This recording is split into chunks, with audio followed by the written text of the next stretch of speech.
Before we get into the video, could everyone please subscribe to my Endless Diary Tales channel? Thank you so much. I didn't understand why my husband had never gone to register our marriage until the moment I saw the marriage certificate between him and his younger sister, Emily. Only then did I realize the real reason Mark had always refused to make our marriage official. I went mad and demanded an explanation. Emily covered her face and gasped, refusing to say a word while Mark said impatiently, "Don't make it sound so ugly. Emily and I aren't related by blood. And besides, you and I never registered our marriage. To be exact, you're the other woman here. They're children." Those ungrateful brats rolled their eyes at me and snapped, "That's enough. You were never good enough for our dad anyway. They're legally married. Because of you they couldn't live openly. They're the real victims, not you." Those words hit me like knives.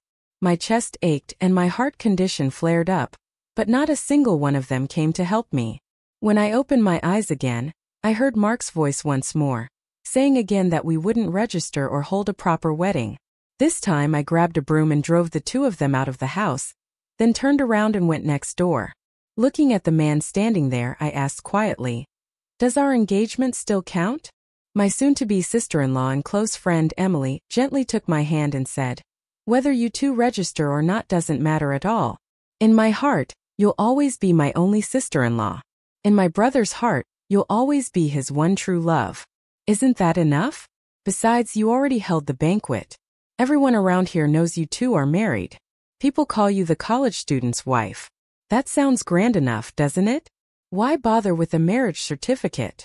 Mark sat off to the side, looking visibly annoyed, but both he and Emily had the same expectant look in their eyes. They were just waiting for me to nod. Seeing this familiar scene, I froze. Wait, wasn't I dead? I turned stiffly toward the mirror beside me. The reflection staring back wasn't the bent, wrinkled woman in her 50s that I remembered. It was a young woman barely in her 20s. In that instant I understood. I had been reborn. In my previous life, it was because of Emily's soft-spoken persuasion that I agreed not to register the marriage. After a small banquet, I foolishly became Mark's wife. After marrying him, I supported him through college, then later used my money to send Emily to school as well. I took care of the two of them like a maid and even gave birth to a pair of outstanding children for Mark. But 30 years later I finally learned the truth. Mark and Emily weren't blood siblings at all. They only pretended to be brother and sister in public. Behind closed doors they were legally married. I had devoted my entire life to them, and in the end I became the mistress, the other woman, and was literally driven to death by rage. The thought of it filled me with such hatred that I wanted to grab the kitchen knife I had just bought and chop the two of them into pieces. But I forced myself to calm down. First, it wasn't easy being reborn. Second, I couldn't win against the two of them anyway, so I pulled my hand out of Emily's grasp, let out a cold laugh and said, "Fine, then we won't register." Emily and Mark looked at each other. But before either of them could speak, I sneered again and added, "Anyway, it's not like I have to marry into your family." "What's that supposed to mean?" Mark shot to his feet, sneering. "You think playing hard to get is fun? Do you know how many girls are lining up for me? I didn't even bother to meet any of them. I chose you, and now you're throwing a tantrum over a marriage certificate. Let me tell you something, Claire. Look at yourself. An orphan. A college guy like me being willing to marry you is me doing you a favor. Not the other way around." Mark's arrogance wasn't baseless. He was handsome, and though his grades were mediocre and his family was poor, he somehow got into college and became the pride of his hometown. My own family was well off. But for the past 2 years, I had been the one chasing after him, cooking for him, doing his laundry, cleaning his house, and spending money on him without complaint. And yes, Mark was right about one thing. Being an orphan didn't make me exactly popular on the marriage market. But Mark had forgotten the most important fact. I had money. And it wasn't an exaggeration to say that in the 1980s, I was the only person around who could afford to eat meat at every meal. If it weren't for me, how could Mark and Emily have lived so comfortably and gone off to school without a care in the world? How could they have climbed so high above others? The thought made my expression twist in disdain. People always say a princess never worries about finding a husband. Well, I wasn't a princess, but everyone knew I was the most eligible woman from miles around. No matter who I married, That man's family would rise in status overnight. So, how was it that you were the one losing out, Mark?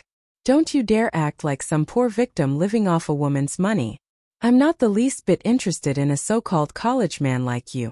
Emily froze, then gave me an awkward smile. Claire, she started, but before she could finish, Mark barked. Emily, let's go. Don't bother with her. Just wait. Within 3 days, she'll come begging me to forgive her. Sure, she might have money, but without me, she won't be able to keep it. With that, Mark didn't give me a chance to respond. He laced his fingers tightly with Emily's and stormed off. Watching the two of them leave hand in hand, all I felt was bitter irony. How blind had I been in my past life not to notice something was wrong between them? Yet, even after they left, I didn't feel relieved. Because Mark wasn't entirely wrong. Our marriage, in truth, had been mutually beneficial. It wasn't only because I'd been stupidly in love with him. It was because I needed him. To be precise, I needed to get married. My parents had died of illness, leaving me a considerable inheritance. If this had been 30 years later, I wouldn't have needed a husband at all. But back then, things were different. My relatives were circling like vultures, already setting me up with men of their choosing, waiting for me to marry so they could get their hands on my fortune. The only way to stop them was to marry a strong man, someone capable of keeping them in check. Mark wasn't exactly the live-in son-in-law I'd imagined, but he was a college student. That alone made people too intimidated to mess with me. In my previous life, it was exactly because of that Mark and Emily were able to pressure me into agreeing to a marriage without registration. I hadn't wanted to, but to protect my parents' property, I foolishly gave in and married Mark without a certificate. There's a saying. A man fears choosing the wrong career. A woman fears marrying the wrong man. In my past life, I married the wrong man, Mark, and it killed me.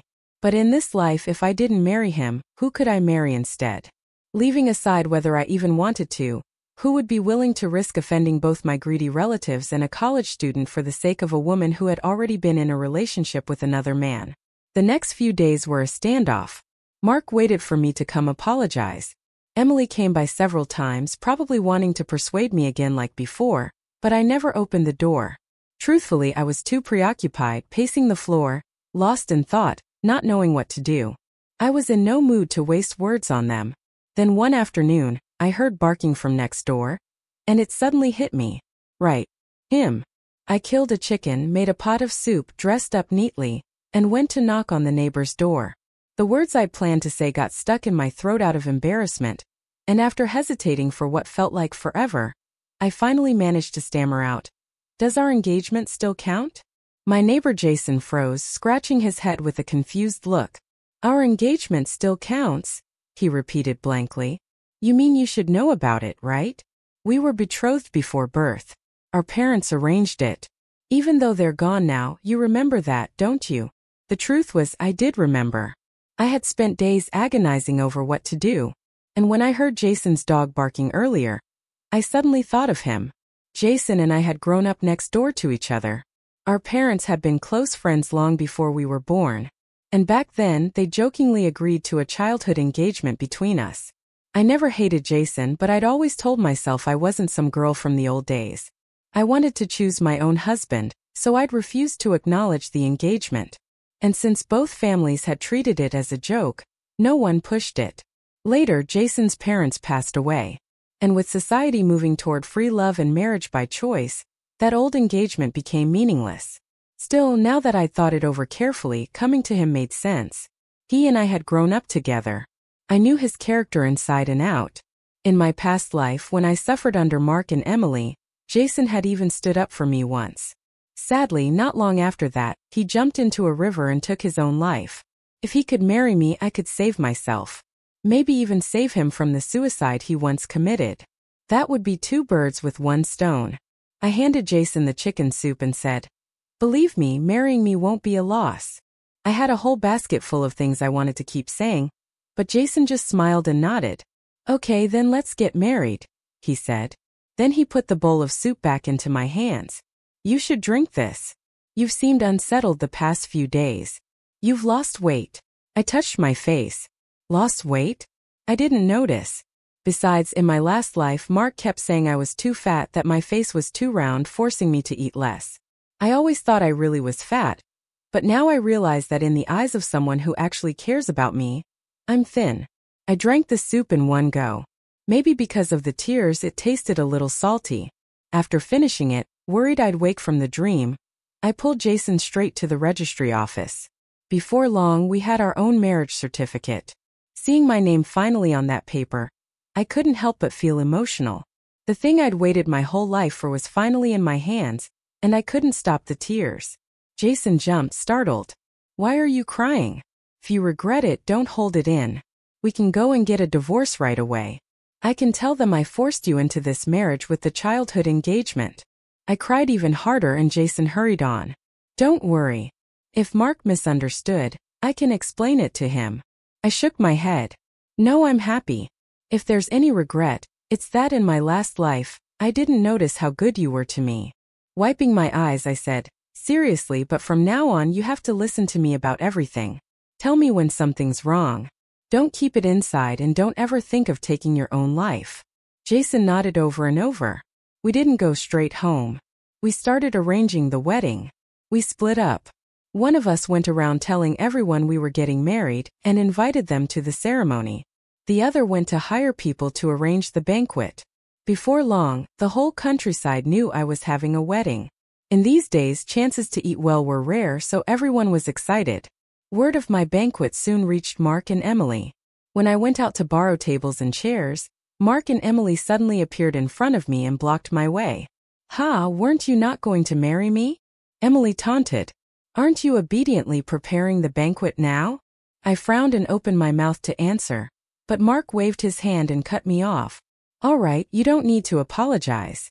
I'm not really angry, but as punishment, the wedding banquet must be cancelled." As soon as he finished, Emily stepped forward, smiled and said, "Sister-in-law, we're not saying cancel the banquet. Just make it smaller. Think about it. My brother just got into college and he's being so flashy. People will talk. Besides, you're spending so much and my brother's schooling costs a lot.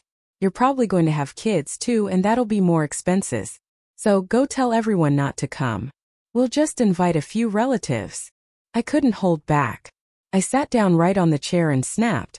"Mark, Emily, are you crazy? It's my money. What does it have to do with you? My paying for your brother's schooling has nothing to do with me. He's not my son. Am I supposed to support him? And don't call me sister-in-law from now on. This wedding and I have nothing to do with you. Do you understand?" As soon as I said that, I nearly blew Mark's top. "What are you talking about? How is it not my business? You're throwing the banquet. I'm the groom. My woman and your money, they're both mine. How could any of that not be related to me? Are you out of your mind?" Mark's face twisted with fury. I was thinking, since you'd already lowered yourself and started preparing the wedding banquet, I might as well forgive you. But since you've gone completely crazy, let me make this clear. I'm not going to your wedding. I suggest you cancel it immediately. Otherwise, the one who will be humiliated is you. Before I could even get the words, "You lunatic," out, Mark grabbed Emily's hand and stormed off again. After that day, he didn't come looking for me anymore. He probably thought I'd grown too arrogant, that I didn't know my place, and decided he needed to teach me a lesson somehow. Emily, on the other hand, came by several times. But knowing those two as well as I did, I could tell she was only there as his messenger, repeating whatever Mark had told her to say. Her lines were practically the same every time. "Claire, my brother was just joking when he said all that. Of course we'll come to the banquet, but when my brother arrives you better apologize properly. You've made him angry again and again. That's your fault. Don't think apologizing is shameful. Once you marry him, you'll be the wife of a college student. Everyone will envy you. Oh, and by the way, the new semester is about to start. You should hurry and give my brother his tuition money. You two can argue all you want, but you're getting married soon. Don't let it delay his studies." Each time I explained to Emily as clearly as I could, but she never believed me. She thought I was lying to trick Mark into registering the marriage. I was busy preparing for the banquet anyway, so after refusing to hand over any money, I stopped entertaining her visits altogether.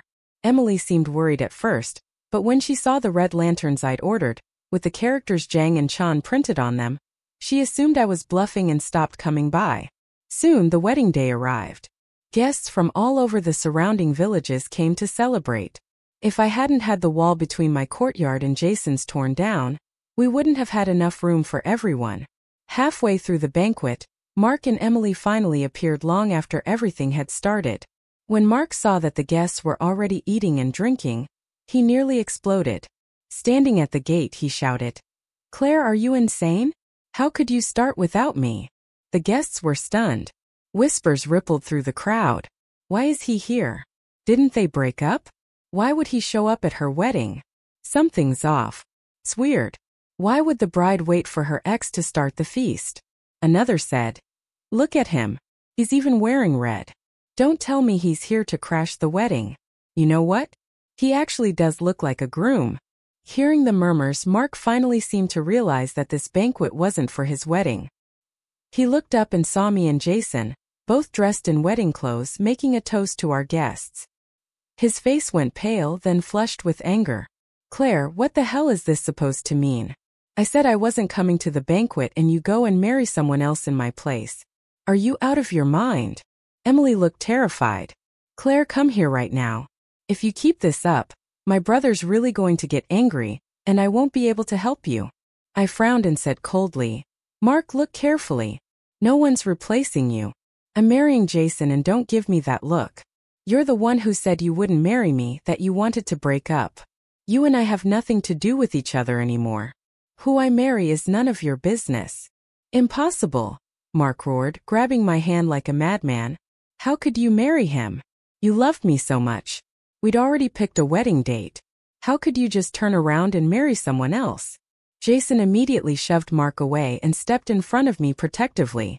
"If you two came here to drink and celebrate," he said firmly, "then please sit down. If you two came here just to make a scene," Jason said sharply, his tone colder than I'd ever heard before, "then turn around and leave. I won't see you out." It was the first time I'd ever seen him lose his temper. In front of me, Jason had always been gentle and patient. He had never once raised his voice, let alone gotten angry. Mark, though visibly startled, still refused to back down. Standing stiffly to the side, he said, "Claire, I know I was wrong. Stop this nonsense. Come here and get him out of here. You and I are the real couple." I knew Mark could be arrogant, but I never imagined his confidence would reach this level. Even when everything was already final, he still thought I was pretending to marry someone else just to make him jealous.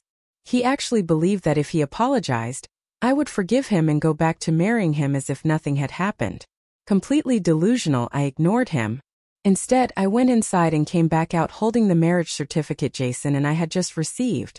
I didn't hand it to Mark. I gave it to the village chief. "Please take a look," I said. "Confirm for everyone that Jason and I are legally married. Tell us what's wrong with us holding a wedding banquet." The village chief examined the certificate, then walked over to Mark and said, "Mark, Claire, and Jason really are husband and wife now. They even had a prior engagement arranged between their families. Even if you like her, you can't act like this. A real man doesn't behave so shamelessly." The onlookers chimed in immediately. "Yeah, just leave already. You're only embarrassing yourself." Mark stumbled a few steps backwards, staring straight at me. "Claire, you really want me to leave?" he asked. I shook my head. His eyes lit up instantly, and Emily even sighed in relief. "I knew you wouldn't," she started to say, but I cut her off. "You can leave," I said coolly. "But that outfit you're wearing, I remember making it for you. I don't think you deserve to wear something I made, so take it off. I'll let Lucky wear it instead." "Lucky?" Mark repeated, confused for a moment until my dog barked twice from the yard, tail wagging.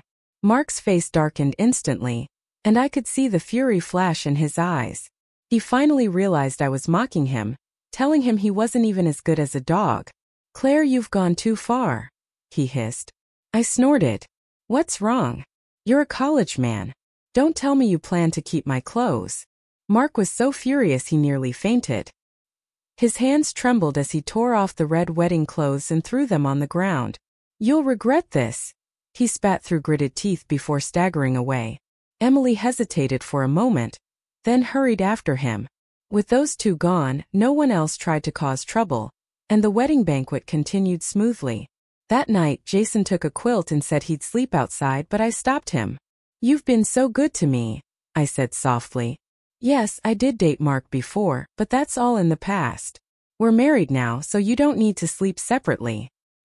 He still looked uncertain, probably thinking I'd only married him out of anger and would regret it later. Holding the quilt, he didn't move. I frowned. "What's wrong?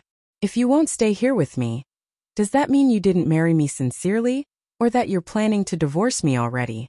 Jason shook his head quickly, stuffed the quilt back into the cabinet, and closed the door.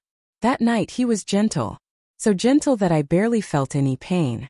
It was nothing like my wedding night in the last life. Back then, Mark had been rough and impatient, nearly hurting me to the point of fainting. And right after, he left me alone, saying he had to help Emily review her lessons. I didn't even get angry at the time. Instead, like a fool, I got up, despite the pain, to cook them a late-night snack. Thinking about it now, I could have slapped myself. Not only was this wedding night different, but my married life afterward was too. Jason and I had no parents, which meant I didn't have to live like before. Waking up early to serve my in-laws, Mark and Emily. I could sleep until the sun was high and wake to the smell of breakfast that Jason had made for me. After living 2 lives, I finally understood what happiness felt like. This kind of life was something I had never even dared to dream of. But while Jason and I lived sweetly and peacefully, Mark's household was filled with tension and gloom.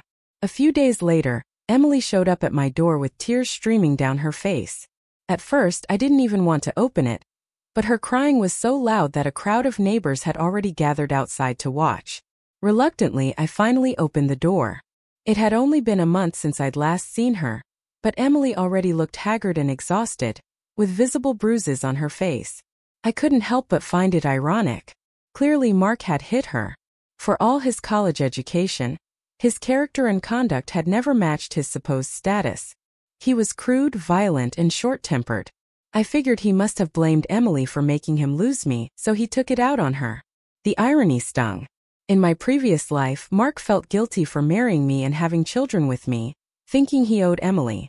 So he treated her like some sacred first love, his white moonlight. Yet now, without me there as his lovesick fool, even that white moonlight was getting beaten. When Emily saw me, she nearly dropped to her knees. "Sister, no, Claire," she sobbed. "Please go see my brother. He's really sick. I'm begging you. Go see him." My hatred for Mark and Emily was the same. But at this point, they hadn't even registered their marriage yet. I couldn't think of any better way to make them suffer, so I coldly shook off her hand. "If he's sick, go find a doctor.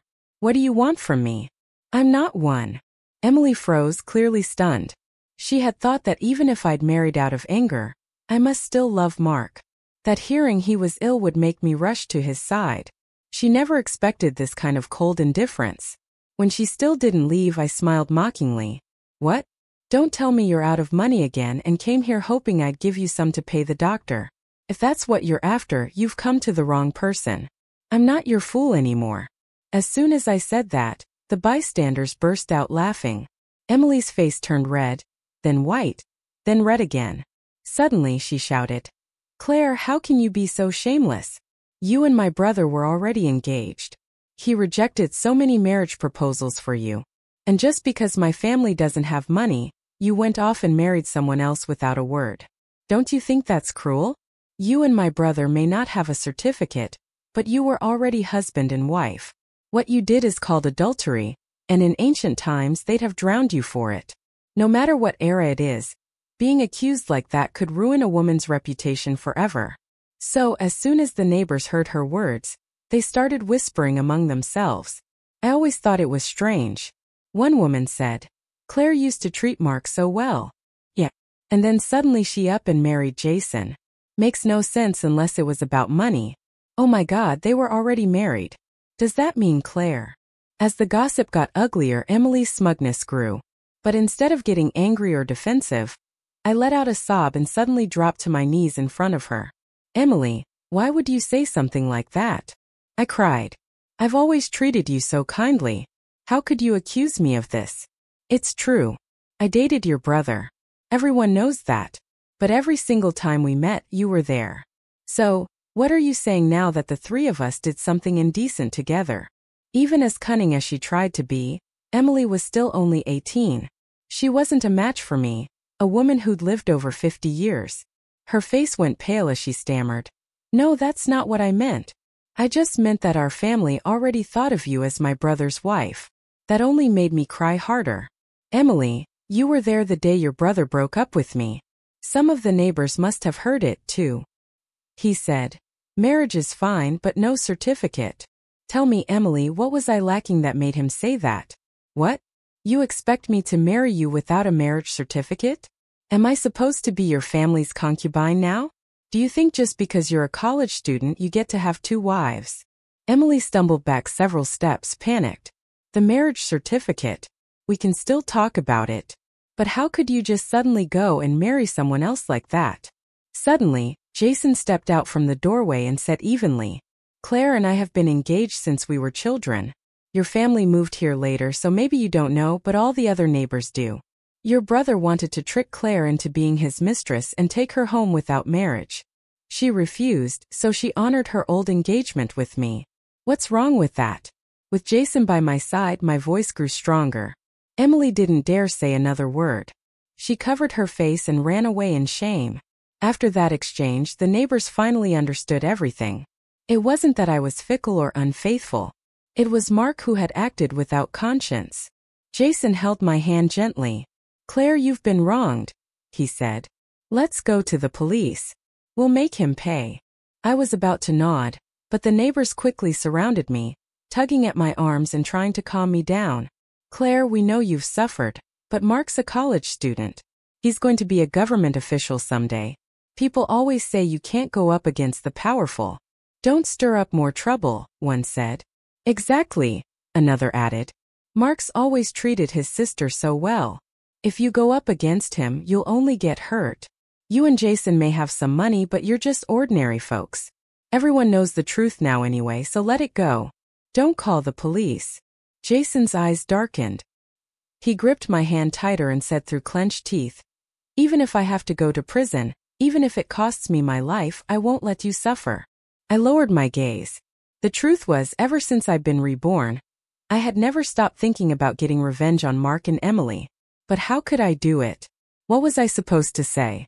That they were secretly involved? Without evidence, who would ever believe me? After thinking for a while, I decided against going to the police. I pulled Jason back inside the house and said firmly, No, we won't report it. Instead, we'll take the college entrance exams too. Jason looked uneasy.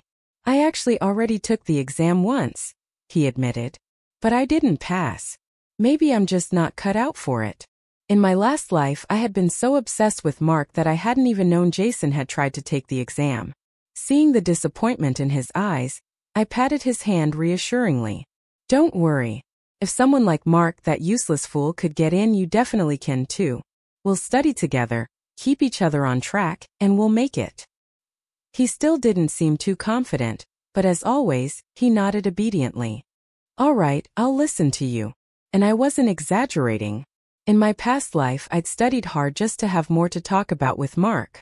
I'd even practiced exam papers, and my scores had been higher than his.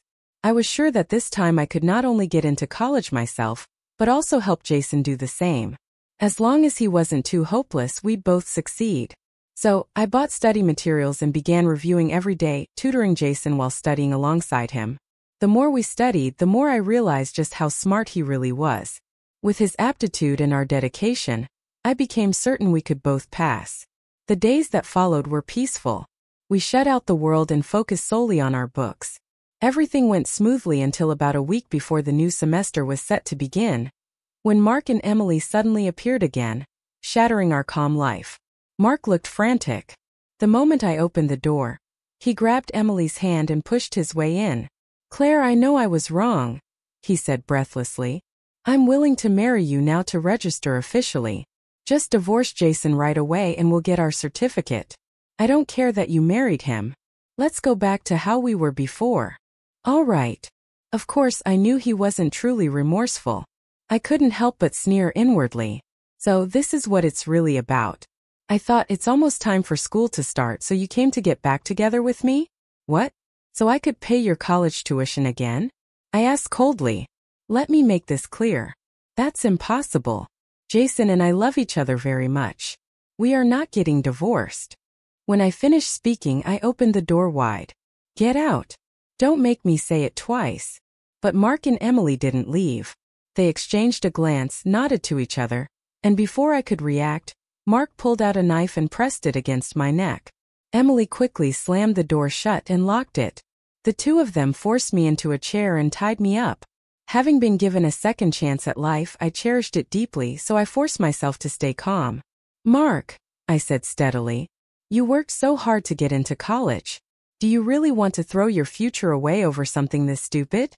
My husband will be home soon. What you're doing right now is a crime. You both need to think this through. Emily let out a cold, mocking laugh. Don't pretend. We saw Jason leave on his bike before we came. He was heading somewhere important. He's not coming back anytime soon. Mark frowned at her. Enough talking. Let's just get this over with. A chill ran down my spine. What do you want? If it's money. But Mark cut me off. He unbuckled his belt and sneered. Money? I don't want your money. I want you. Once I sleep with you, I'll tell everyone you seduced me. They'll believe me. A college student, not some fickle woman who jumps from man to man. When Jason comes back, even if he loves you, he'll still divorce you. Then I'll marry you, and everything you have will belong to me.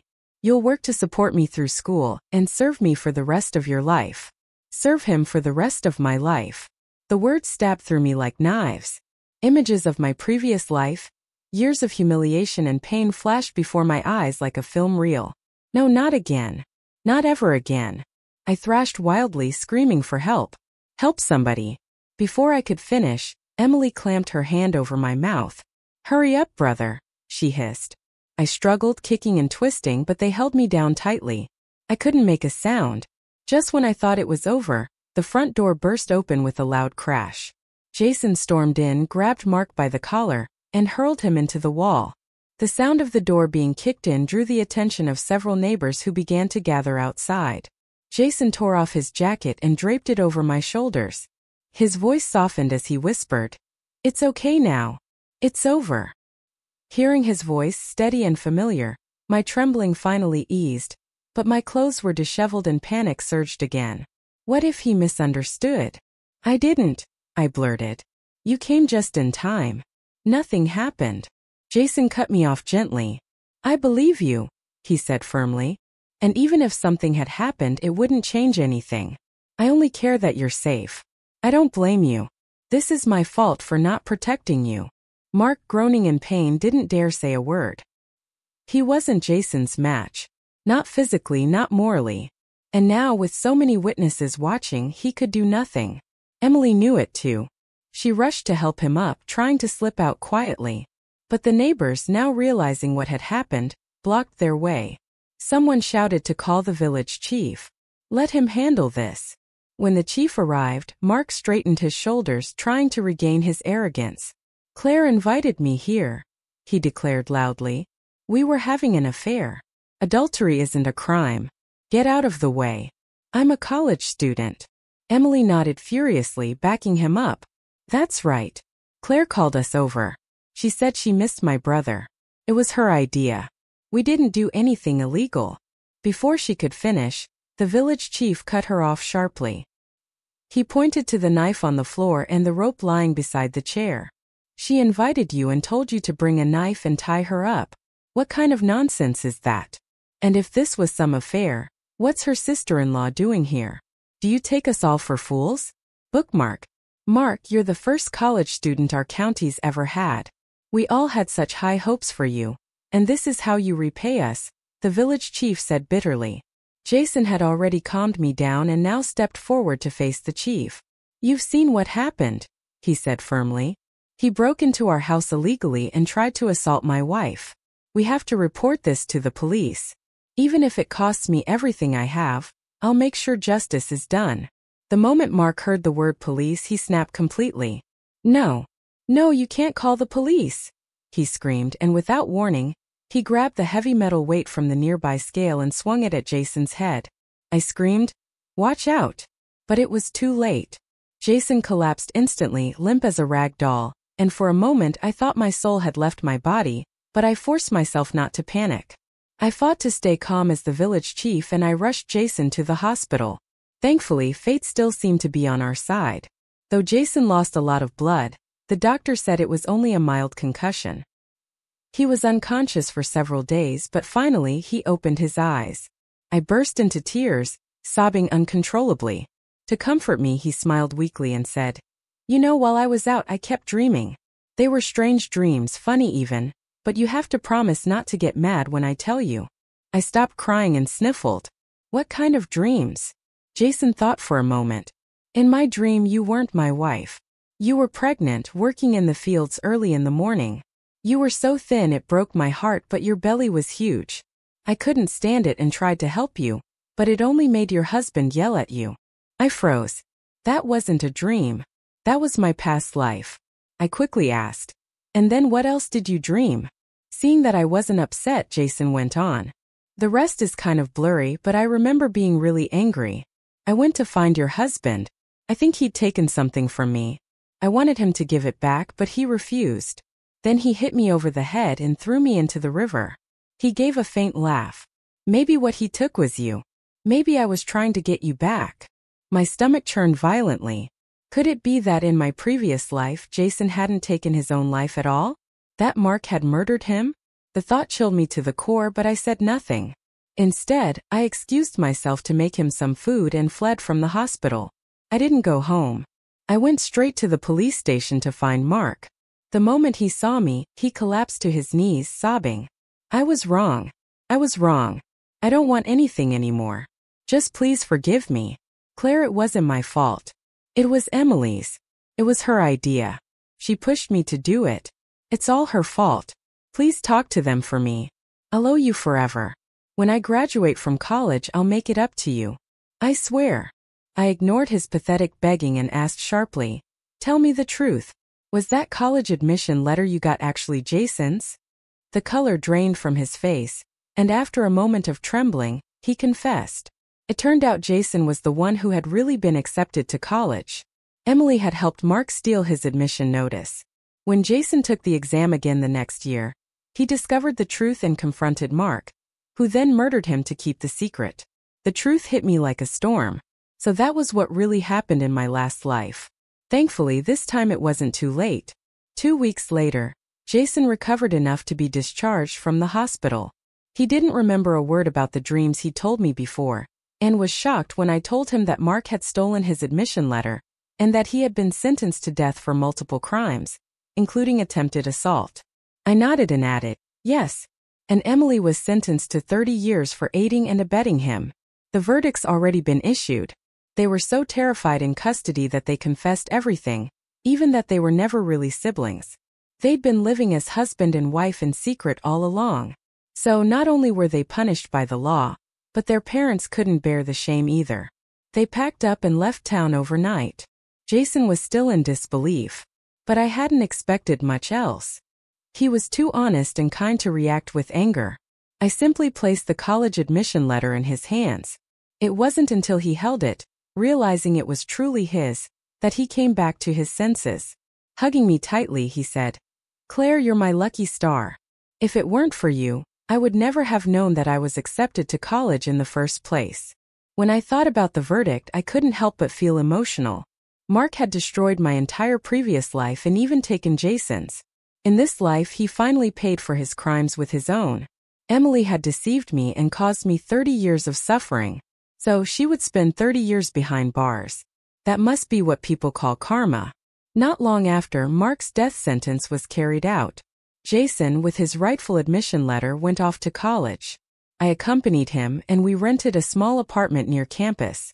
Without a family to serve or anyone to take care of, I was finally free to focus on my own studies. A year later, I too passed the entrance exam and was admitted to college.